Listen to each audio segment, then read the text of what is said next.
Jadi peringatan dini untuk kapasitasnya kita dari pemerintah sudah sangat siap ya, khususnya BMKG. Jadi kita sudah punya sistem peringatan dini di seluruh Indonesia, bukan hanya spot-spot dari 13 segmen itu hanya sekian segmen, tapi semua itu Indonesia kita sudah punya sistem peringatan dini yang sangat handal. Jadi BMKG sudah punya sistem peringatan dini tsunami, kita sudah mampu memberikan informasi gempa bumi yang berpotensi tsunami itu dalam waktu 3 menit. Jadi, tadi kami sampaikan, dulu kita waktu awalnya itu kita belum ada waktu kasus gempa Aceh, terus kita mulai membangun di 2008 kita sudah resmikan, kita waktu itu masih 5 menit.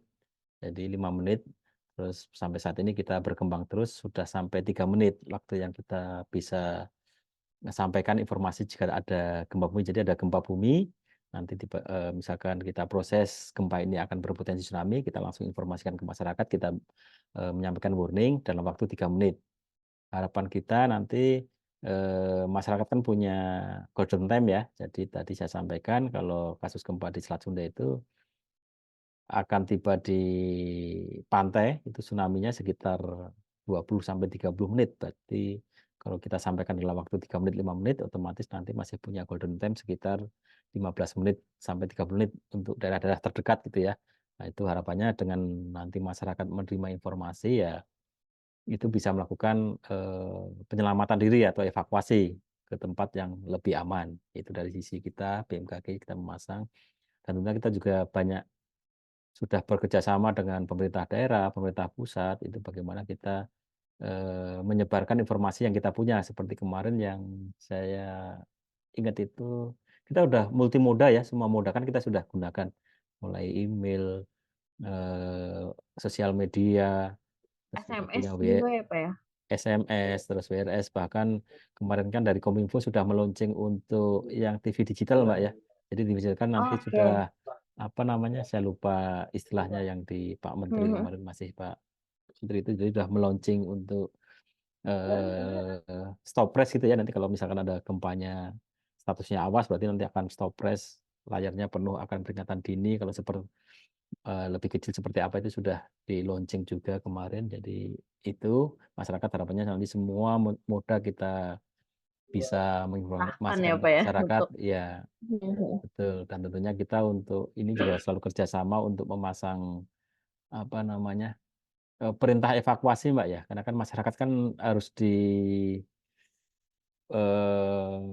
evakuasi ya. Jadi makanya kadang kan belum paham atau apa, misalkan masyarakat nggak menerima kan harus lakukan, langkah-langkah untuk melakukan evakuasi, yaitu salah satunya kita kerjasama dengan pemerintah daerah, dengan BPBD, dengan BNPB itu untuk memasang sirine di daerah rawan tsunami. Jadi nanti kalau bunyi sirine itu nanti selalu kita, sosialisasikan ke masyarakat, ini sirine tsunami itu kalau bunyinya seperti ini berarti ini perintah evakuasi, beda dengan sirine-sirine yang lain, misalkan sirine jam kerja atau sirine apa yang di pabrik-pabrik di pinggir pantai itu udah beda. Kita juga selalu banyak kita melakukan sosialisasi juga ke sekolah-sekolah, terus ke interface institusi ya tentunya.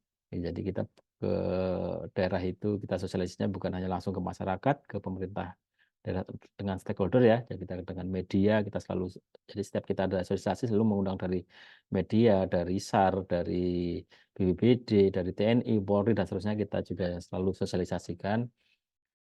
Kalau dari BMKG sendiri, tantangannya apa sih, Pak, untuk peringatan dini itu? Mungkin barangkali ada warga yang menolak paham gitu, atau mungkin mereka susah mengertinya gitu, Pak, mungkin tantangannya apa sih, Pak, biasanya, Pak?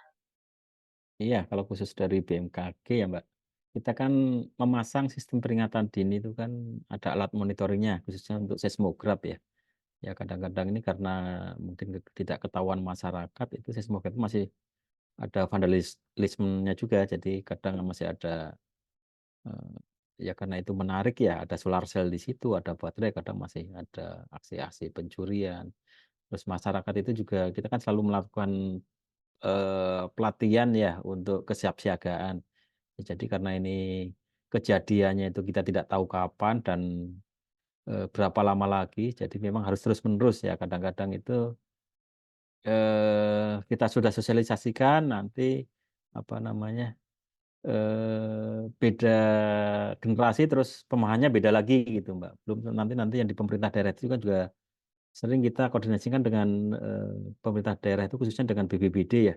Jadi kalau di pemerintah daerah itu, kita sudah punya kontak person, kita sudah aktif dengan pemerintah daerah, sudah bagus, nanti kadang-kadang pemerintah daerah itu sangat, eee, cepat untuk, pergantian atau mutasi pejabat atau pegawainya itu, kadang itu juga menjadi, tantangan kita juga. Jadi kadang kita harus mulai dari nol lagi gitu ya. Ya, khususnya ini untuk pengamatan sendiri, Mbak. Jadi pengamatan itu kan kita harus memasang alat-alat yang lebih dekat dengan, sumber gempanya ya. Khusus untuk di wilayah Sumatera, Sumatera kan megatrust itu kan di barat Sumatera. Untuk di pulau besarnya itu kita, sudah punya dan di Sumatera kan banyak pulau-pulau kecil. Jadi di sana kita bisa pasang alat instrumen. Nah, khususnya untuk di selatan Jawa ini kan tidak ada pulau-pulau kecil, jadi alat kita itu masih jauh, Mbak, dari, sumber gempanya megatrust. Jadi itu jadi tantangan BMKG juga bagaimana nanti kita untuk akurasi untuk khususnya gempa-gempa di selatan Jawa itu supaya lebih cepat lagi dan lebih akurat.